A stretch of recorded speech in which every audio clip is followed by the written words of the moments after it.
नमस्ते बच्चों, कैसे हो सब? सब बढ़िया। विसर्ग संधि पढ़ रहे थे और विसर्ग संधि में आज चलेगी अपने सत्व विसर्ग संधि।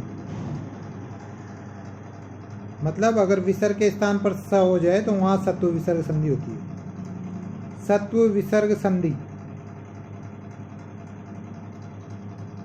और सत्व विसर्ग संधि का सूत्र है विसर्जनीयस्य स।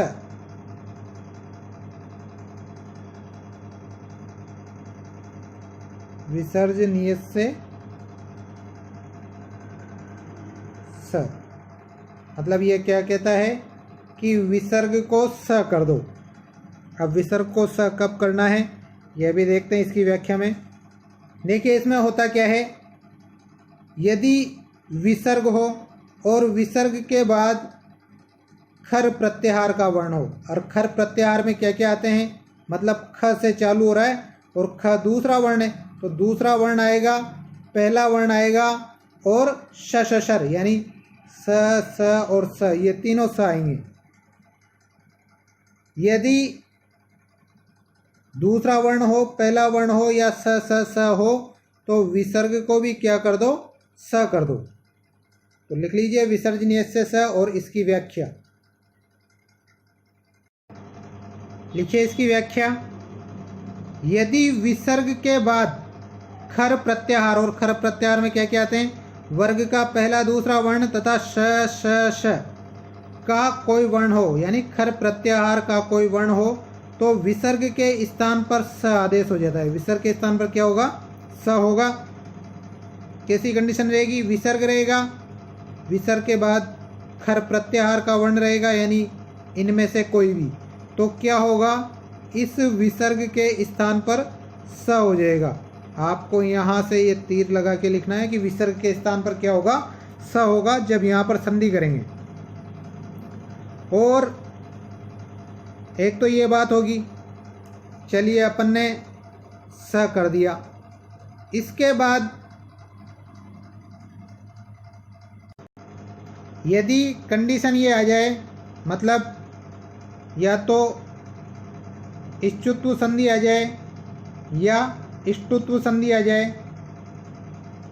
तो वो संधि भी करनी है। मतलब यदि स का योग श या च वर्ग से हो, इष्टुत्व संधि में देखना यही पढ़ा था, स या च वर्ग से हो तो ये स भी किस में बदल जाएगा, स या च वर्ग में बदल जाएगा। एक तो ये बात है। इष्टुत्व संधि में यदि इसी स का योग किससे हो, स या ट वर्ग से हो तो ये सभी श, मतलब इस स में बदल जाएगा। वो देखिए आगे कंडीशन कैसे बनती है। पहला शब्द देखिए, विष्णु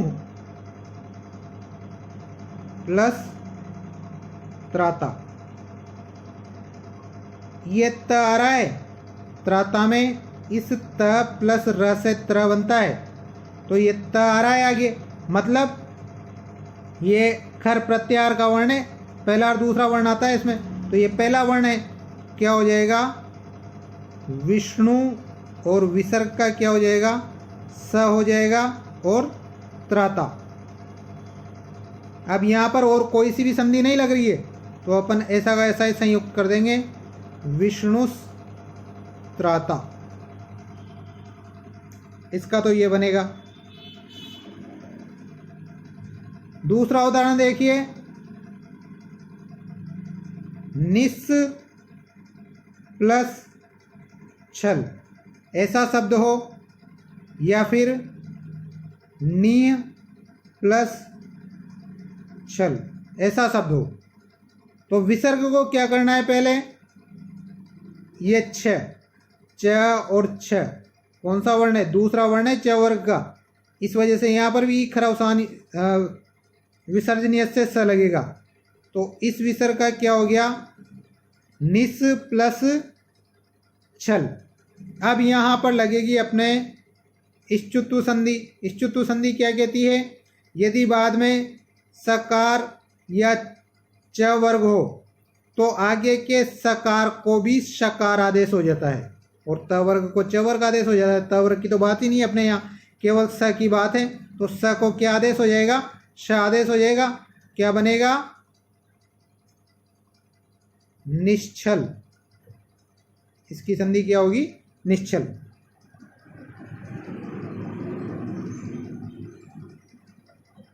हरिह प्लस टंकणम। इस शब्द को देखिए, यहां पर विसर्ग है और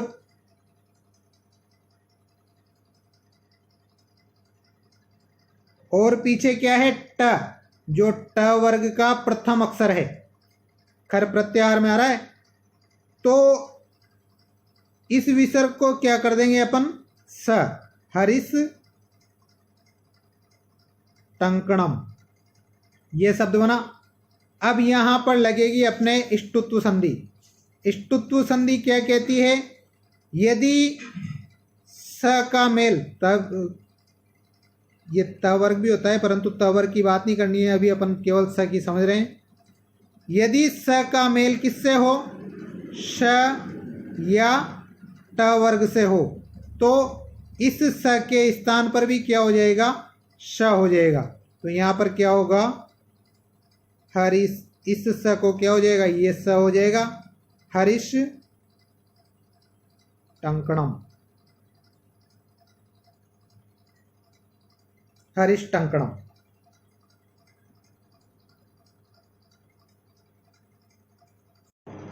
इसमें आपको कुल मिला के विशेष रूप से ये बात ध्यान रखनी है कि यदि पीछे च या छ हो तो आगे जो स है उसको फिर किस में बदल देंगे अपन?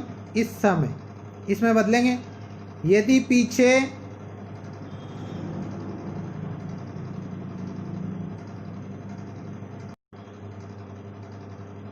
ट या ठ हो, क्योंकि खर प्रत्याहार में से ये दोनों ही आ रहे हैं, तो इस स को किस में बदल देंगे? इस स में। पहले तो विसर्ग को स में बदलेंगे और पीछे च या छ है तो इस स में बदल देंगे। यहाँ पर भी विसर्ग को स में बदलेंगे, पीछे ट या ठ है तो इस स में बदल देंगे।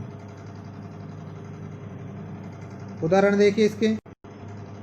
देखिए उदाहरण, हरिह प्लस तनोति, विसर्ग लग रहा है इनमें। बालह प्लस तरति, मनः प्लस चिकित्सक। अब यहाँ पर च है तो इसका पहले तो ये स होगा और बाद में ये श होगा, इस च की वजह से।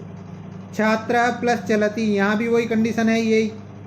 छात्र, रामः प्लस छिनत्ति, यहाँ भी यही होगा। रामः प्लस टीकते, यदि ट या ठ होता है तो क्या होता है? फिर इस स का ये श हो जाता है, ये ध्यान रखना। धनुष प्लस टंकार, यहाँ पर डायरेक्ट ही स दे रखा है तो इस स को क्या कर देना है? ये कर देना है, मतलब इष्टुत्व संधि कर देनी है।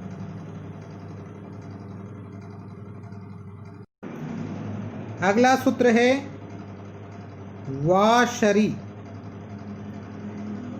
ये वा का मतलब जहां भी आ जाए विकल्प होता है, अथवा। तो ये क्या कहता है कि यदि विसर्ग के बाद शर प्रत्याहार का वर्ण हो, और शर में केवल तीन ही आते हैं, श, श और ये से। यदि विसर्ग के बाद ये हो तो क्या होता है?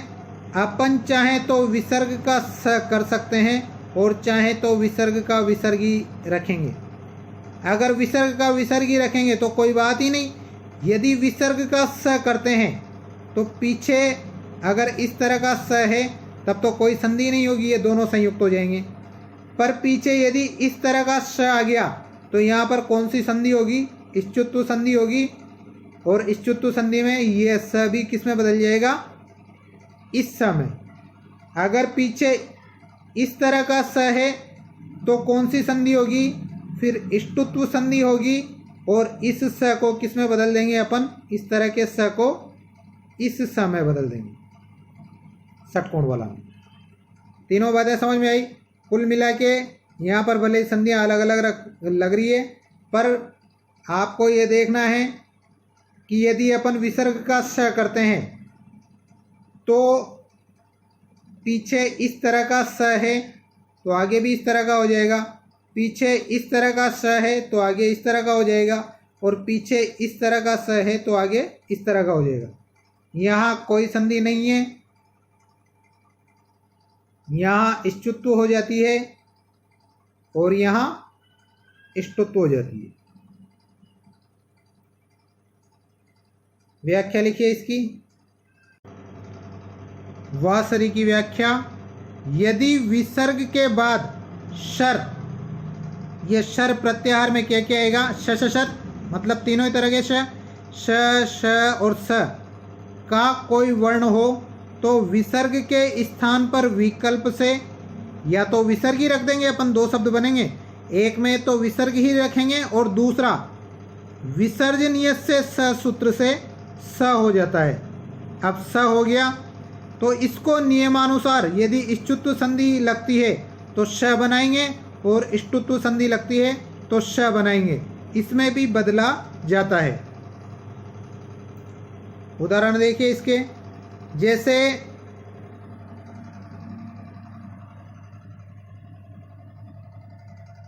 एक तो है सर्पः प्लस सरति, यहाँ पर या तो पहला शब्द बनाएंगे तो अपन सीधा ही सर्पः सरति, विकल्प में दो शब्द है ना अपने पास, ऐसे कैसे संयुक्त कर देंगे। यदि ऐसे संयुक्त नहीं करेंगे तो इस विसर्ग का क्या हो जाएगा, ये स हो जाएगा आधा, और इसी आधे स को अपन ऐसे लिखते हैं सर्पः सरति। ठीक है, सर्पः सरति वही करना है, इधर तो सर्पः सरति लिखना है और इधर दोनों ही शब्द लिखने हैं, एक तो सर्पः सरति ओब्लिक ये सर्पः सरति, ये इसके पीछे, मतलब दोनों ही तरह के शब्द बनेंगे। यहाँ पर स आया है इस वजह से ये इस तरह का स लिखा है अपन ने। अगर यहाँ पर स होता, जैसे मान लो हरिः प्लस शेते, तो एक शब्द तो क्या बनेगा अपने पास, हरि शेते, इसी तरह से बन जाएगा, विसर्ग का विसर्ग ही रख देंगे, अपने पास विकल्प है। दूसरे में क्या करेंगे, इस विसर्ग का स हो जाएगा, हरीश प्लस शेते। अब पीछे स आ रहा है, इस वजह से यहाँ पर कौन सी संधि लगेगी, इष्टुत्व संधि लगेगी, और इष्टुत्व संधि लगेगी तो इस स का क्या हो जाएगा, इसी तरह का स हो जाएगा, तो क्या होगा, हरीश शेते। ठीक है, मतलब कुल मिला के इसको इसका डबल रोल बना देना है।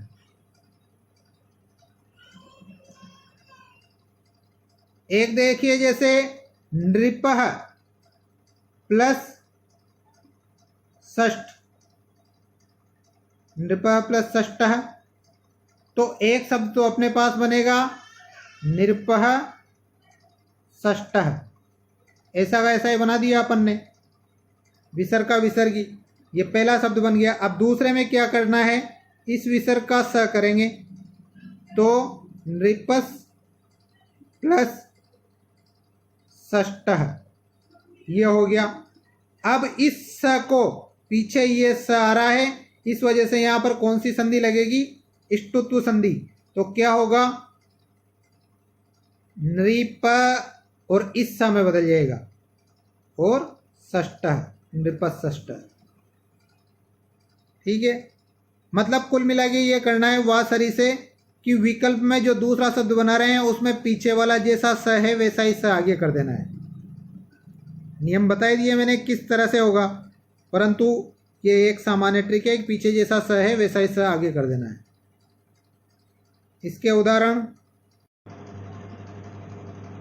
बालः प्लस स्वपिति, रामः प्लस षष्ठः, कविः प्लस शोभते, मोहनः प्लस षष्ठः, निः प्लस स्वार्थः, पुरः प्लस सरः, दुः प्लस साहस।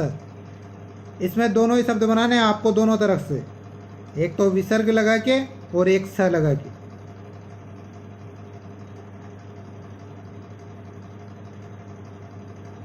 एक शब्द और लिख लो इसमें, चतुः प्लस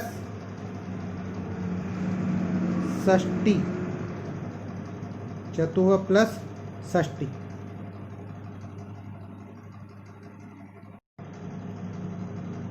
अगला सूत्र लिखिए, इदुदु पदस्य चा अप्रत्यस्य, इदुदु पदस्य चा अप्रत्यस्य। यहाँ पर इसका मतलब क्या है, इद और यहाँ से निकालेंगे तो उद, इद उद उपधस्य। ये क्या कहता है, इद का मतलब ई ही होता है और उद का मतलब ऊ ही होता है। तो ये कहता है कि यदि किसी शब्द की उपधा, उपधस्य मतलब उपधा, उपधा क्या होता है, अंतिम स्वर, किसी भी शब्द का अंतिम स्वर उपधा कहलाएगा। तो किसी भी शब्द की उपधा में यदि ई या ऊ हो, मतलब उसका अंतिम स्वर ई या ऊ हो, और इसके बाद क या ख हो या फिर प या फ हो, तो क्या होता है, इस ई और ऊ के बाद जो विसर्ग होता है उस विसर्ग के स्थान पर अपन ये वाला श करते हैं, षटकोण वाला। कब करते हैं, ये सूत्र लिख लीजिए पहले, इदुदु पदस्य चा प्रत्यस्य। कब करते हैं कि ई या ऊ अंतिम आगे वाले शब्द में होना चाहिए, इसके बाद विसर्ग होना चाहिए, इसके बाद क ख प फ ये होना चाहिए। तब क्या करेंगे, इस विसर्ग के स्थान पर क्या कर देंगे अपन, श कर देंगे। लेकिन यह विसर्ग किसी प्रत्यय का, अप्रत्यय से लिखा हुआ है उसमें, मतलब प्रत्यय का अवयव नहीं होना चाहिए, प्रत्यय का अवयव नहीं होना चाहिए। कुल मिला के आपको इतनी सी बात याद रखनी है, यदि आगे वाले स्वर में ई ऊ आ रहा है, उसके बाद विसर्ग है, उसके बाद ये है, तो विसर्ग के स्थान पर ये कर देना है। जैसे एक शब्द में बता देता हूं मैं, आविह प्लस कार, ये शब्द है। अब यहाँ पर देखिए, आवी, इस वी को करेंगे अपन अलग अलग, तो व और ई आ गया, ई और ई के बाद क्या आ गया, विसर्ग आ गया, और विसर्ग के बाद क्या आ गया, क आ गया। तो इस विसर्ग को अपन क्या कर सकते हैं, ये स कर सकते हैं। तो क्या शब्द बन जाएगा, आविष्कार। ठीक है, इसकी व्याख्या लिखिए, ये शब्द बाद में समझाऊंगा मैं, अभी नहीं लिखना है आपको। व्याख्या लिखिए पहले, लिखिए व्याख्या, यदि विसर्ग से पूर्व उपधा, उपधा क्या होती है, सॉरी अभी मैंने थोड़ी गलत बता दिया था उसमें, अंतिम वर्ण से पहले का वर्ण, अंतिम वर्ण कोई सा भी हो, जैसे विसर्ग भी अंतिम वर्ण है, तो इससे पहले का वर्ण यानी कि सेकंड लास्ट वर्ण, अब ये स्वर भी हो सकता है और व्यंजन भी हो सकता है, के रूप में ई या ऊ हो, इस उपधा के रूप में ई या ऊ हो, तो विसर्ग के स्थान पर स आदेश हो जाता है। विसर्ग के स्थान पर क्या होगा, स हो जाता है। परंतु विसर्ग किसी प्रत्यय का अवयव नहीं होना चाहिए, पहली बात तो, और दूसरी बात, विसर्ग के बाद क ख या प फ होना चाहिए, या तो क हो या ख हो या प हो या फ हो। कुल मिला के इस विसर्ग के पहले तो क्या हो, ई या ऊ हो, और विसर्ग के बाद इन चारों में से कोई सा भी वर्ण हो, तब इस विसर्ग को क्या होगा, इस तरह का सा आदेश हो जाएगा। शब्द देखिए, जैसे चतुः प्लस फलम। यहां पर अंत में क्या आ रहा है? ऊ आ रहा है। ऊ के बाद क्या आ रहा है? विसर्ग आ रहा है। और विसर्ग के बाद क्या आ रहा है? फ आ रहा है। मतलब अपन ने जो सूत्र में कंडीशन लिखी वो सारी की सारी कंडीशन इसने पूरी कर दी। तो इस विसर्ग के स्थान पर क्या कर देंगे अपन? श कर देंगे। और क्या शब्द बन जाएगा? चतुष्फलम।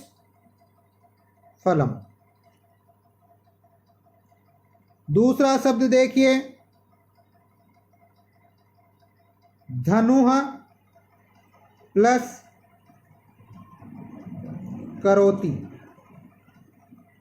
यहां पर चलिए इसको धनु प्लस करोति मत लिखिए, अब लिख ही लिया। तो यहां पर ऊ है, ऊ के बाद विसर्ग है और विसर्ग के बाद क है। ये देखिए विसर्ग से पहले वाला वर्ण यानी उपधा में क्या है? ऊ है। यहाँ पर विसर्ग है और विसर्ग के बाद क है, तो क्या होगा? इस विसर्ग का स हो जाएगा। और क्या बनेगा? धनुष करोति।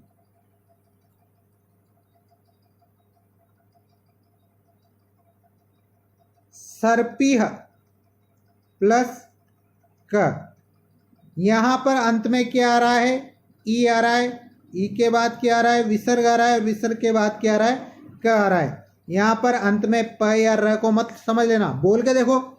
सर्पी ई तो आ रहा है बाद ही बाद में।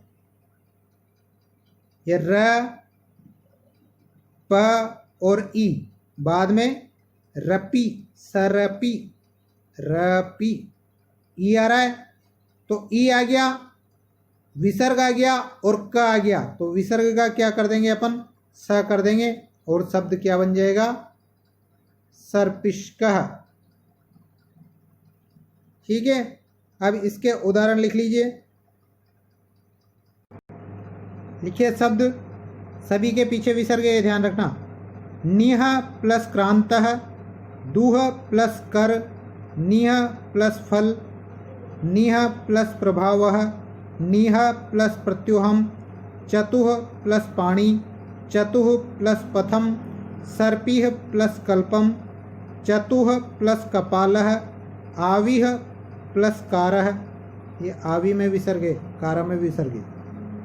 दुह प्लस कृतः, आविः प्लस कृतम, चतुः प्लस पादम, सर्पिः प्लस कुंडिका, निह प्लस पापः और धनु प्लस कपालः।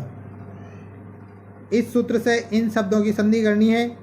और एक नियम लिखा रहा हूँ, उसके सूत्र नहीं लिखाऊंगा, केवल सामान्य नियम लिख लीजिए, क्योंकि उसमें सूत्र तो 4-5 आते हैं। एक नियम लिख लीजिए आप तो सामान्य तरीके से। लिखिए नियम, यदि विसर्ग से पूर्व अ या आ हो, इससे पहले अपन ने ई या ऊ पढ़ा था, और विसर्ग किसी प्रत्यय का अवयव ना हो, पहले वाले में भी ऐसा ही लिखा था, तथा विसर्ग के बाद क ख या प फ हो, पिछले सूत्र में जैसा लिखा था, तो विसर्ग के स्थान पर स हो जाता है। पिछले सूत्र में तो क्या हुआ था? स हुआ था। और इस सूत्र में मतलब इस नियम में क्या होता है? स होता है। लेकिन स कब होता है? जब आगे विसर्ग के आगे या तो अ हो या आ हो। यदि ई या ऊ होगा तो ये स हो जाएगा, अ या आ होगा तो ये स हो जाएगा। कैसी स्थिति बनेगी? अ या आ, इसके बाद ये विसर्ग और विसर्ग के बाद क ख या प फ, तो इस विसर्ग के स्थान पर क्या हो जाएगा? स हो जाएगा। इसी तरह से लिखना है आपको, अ या आ विसर्ग क ख प फ, तो विसर्ग के स्थान पर क्या हो जाएगा? स हो जाएगा।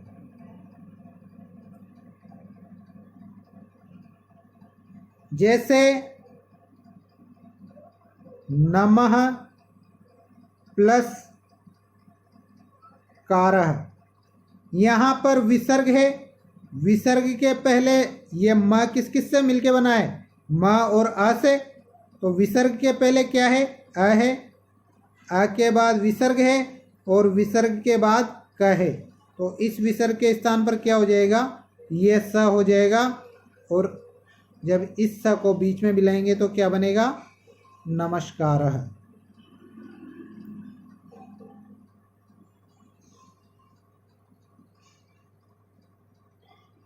जैसे पुरः प्लस कारः।